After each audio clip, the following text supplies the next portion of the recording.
Hello guys, for today's video magpapalit tayo ng front wheel bearing. Ang size nito ay 6201. So medyo may alog na yung ating front wheel bearing, so kailangan natin palitan. Turuan ko paano gawin ito, madali lang to guys. So kailangan natin ng tools ay ito, inner bearing puller kung meron kayo. Kung wala naman okay lang, kahit screw lang gamitin natin, tsaka martilyo. So kailangan pangkalas ng gulong, kailangan natin ng 19 mm para dito sa left side. Tapos dun sa right side kailangan natin ng 14 mm pang kontra. Kailangan din natin ng 24 mm para pang pukpok, pang lagay dun sa ating bagong bearing. So yun guys, tingnan nyo, 55k na yung tinakbo ng motor natin. At 5 years na yung motor natin, ngayon lang tayo magpapalit ng bearing front wheel. So medyo may alog na siya, medyo delikado po siya. Hindi ako makapag free wheel kasi nanginginig po siya pag binitawan ko yung manubela. Ito guys, medyo nanginginig na, so para safe palitan na natin. Let's go. So una natin gagawin guys ay set-up natin yung motor natin, tapos kakalsuan natin para mataas yung gulong. Tapos kakalasin natin yung front wheel.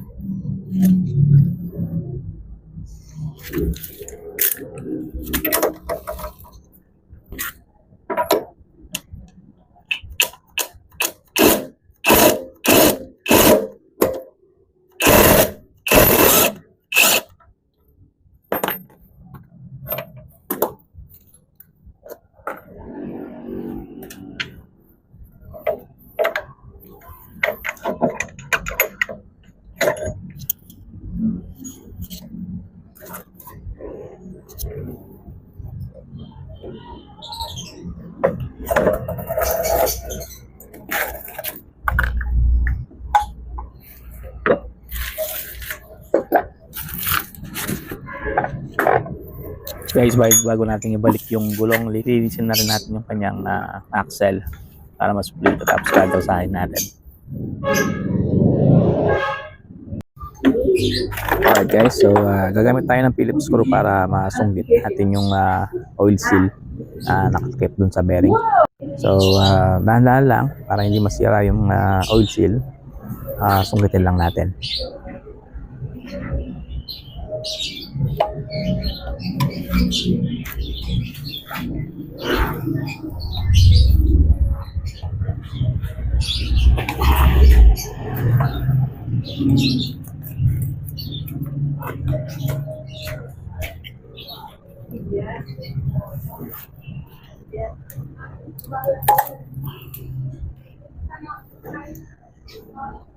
Tingnan nyo guys, napakadumi na ng oil seal natin.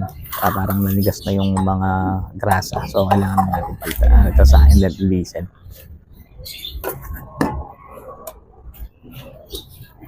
Tapos sa kaliwa, ganun din. Susungkitin natin yung oil seal. Dahil lang, lagyan natin lang takip yung ating para hindi magasgas yung ating mags. Yan. So yan, sungkitin lang natin.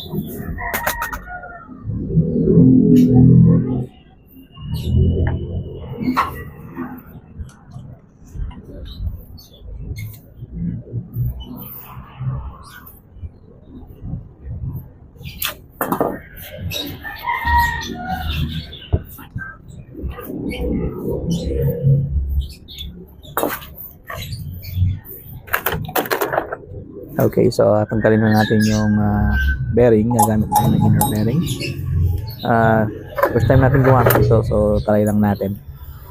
Gagamitin natin yung pangatlo, lima kasing size yan. So siguro yung pangatlo, tingnan natin kung pwede. Ayan, pasok natin yung kanyang parang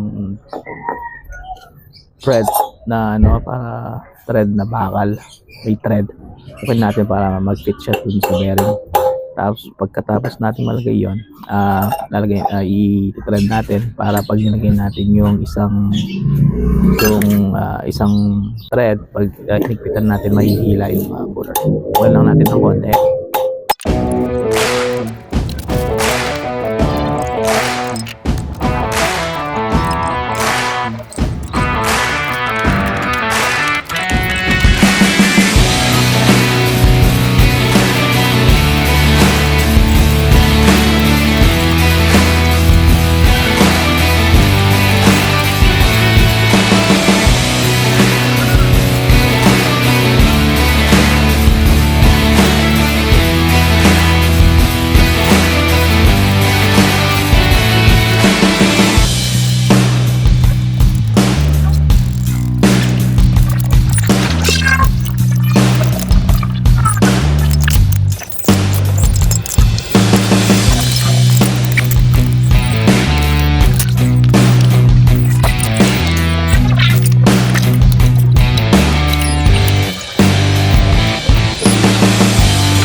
Alright guys, so medyo tumaas na yung mga bearing, medyo dumudulas yung ating inner bearing puller. So gagawin natin, pupukutan na lang natin ng siguro Phillips screw, or kung meron tayo, or gagamit tayo ng T-wrench, yung dulo ng T-wrench, yun yung mapupukutan natin para mas madali. Take note guys, pag pupukutan natin yung bearing, una natin tatanggalin yung nasa malapit sa may disc brake. Kasi mahihirapan tayo kung unahin natin to. Meron pong nakalagay na parang stopper. So kailangan natin unahin to para pagtanggal natin dito sa kabila, hindi tayo masyado mahihirapan. So yun, malapit na siyang matanggal. Huwag lang natin ng dahan-dahan para matanggal yan.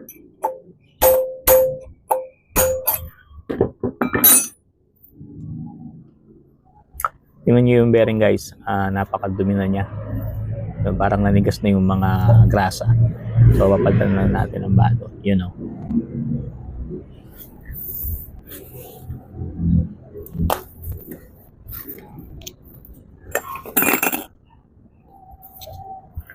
Tingnan nyo guys, parang may stopper doon sa balagyan ng bearing. Kaya maganda unahan natin ang gawin yung nasa side ng disc brake para hindi tayo mahirapan pagtanggal natin sa kabila. So safe process, and then lang din natin.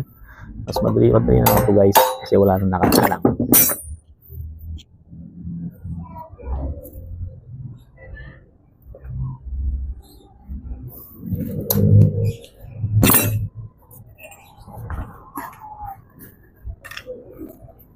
Tapos bago natin ilagay yung mga bagong bearing, pupunasan muna natin, lilinisin natin para matanggal yung lumang grasa. Pagkat natin ng bagong grasa. Punasan lang natin ng mahigpit, linisin natin para smooth na smooth.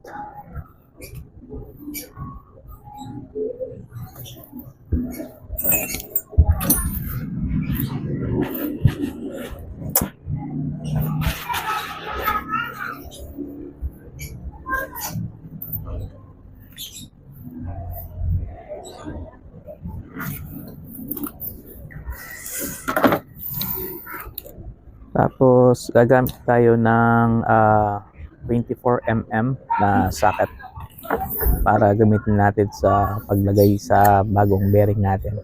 So ito nga gamitin natin, yung item na grasa. Yun muna natin, galsahan natin yung ating bagong bearing para siguradong smooth na smooth.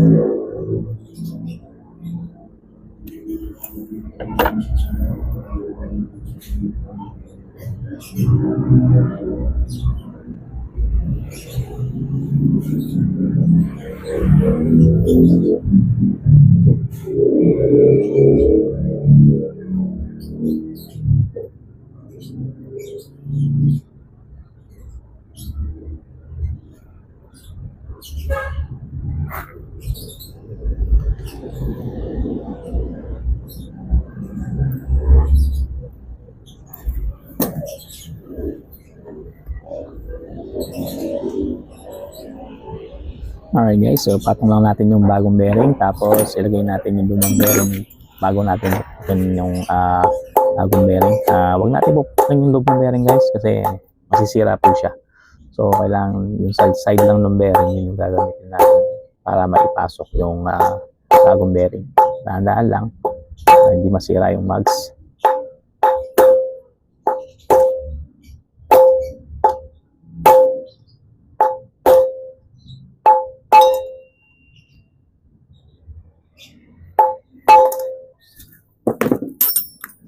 Tapos pag pumasok na ng konti yung bagong bearing, gagamit tayo ng socket wrench pampukpok.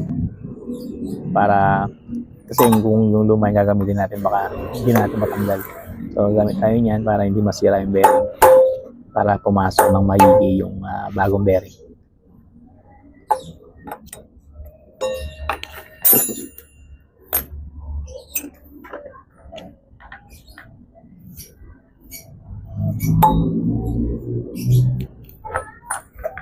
So yung unang ginamit natin yung 22mm na socket parang mas maliit siya, so gagamit tayo ng 24mm para saktong-sakto.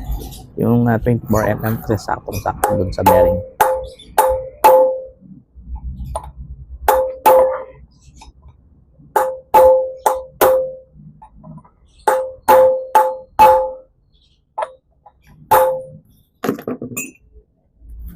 Tapos guys, wag natin kalimutan yung kanyang oil seal na ibalik. So linisin muna natin. Tapos lagyan natin ng konting grasa para hindi mahirap ilagay. Tapos ganun din guys, pupukin din natin ng socket yung 24mm para maibalik ng maayos.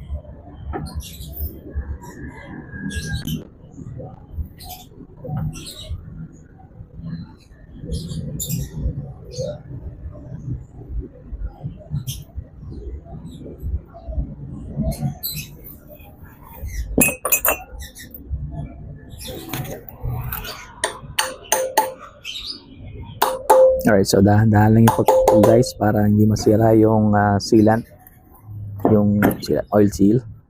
Siguro mas maganda kung bilhin tayo ng bago para mura lang naman siguro yan. So next time papalitan natin yan. Tapos sa kabila ganun din, same process. Lilinisin natin yung muna yung bearing, tapos gagarsahan, tapos babalik din natin yung oil seal nya.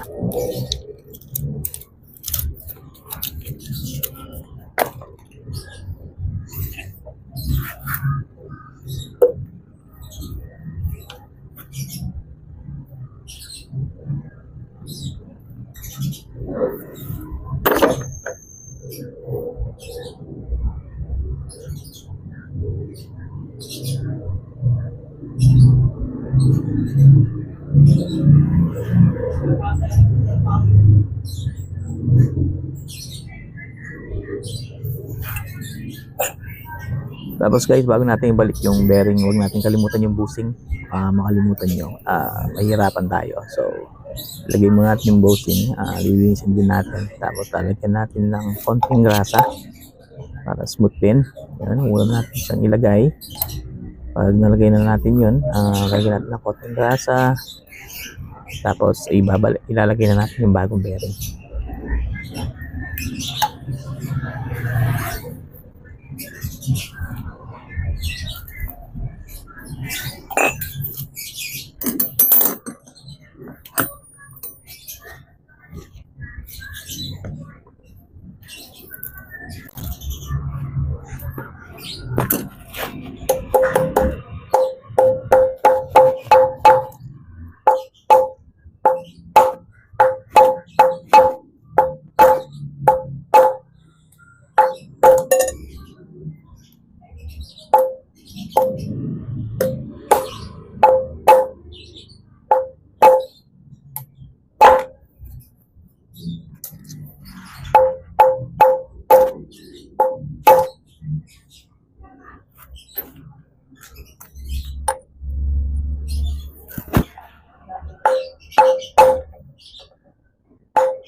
Okay, yan. Balik na rin natin yung kanyang oil seal.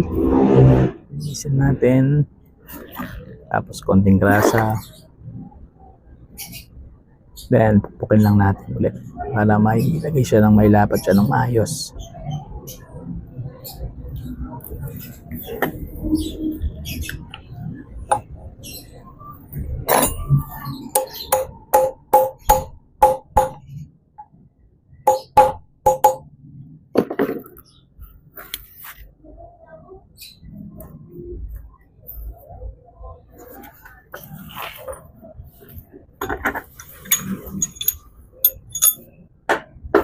Okay guys, tapos check natin yung kanyang axle, ipasok natin para check natin yung alignment ng bearing natin kung okay siya.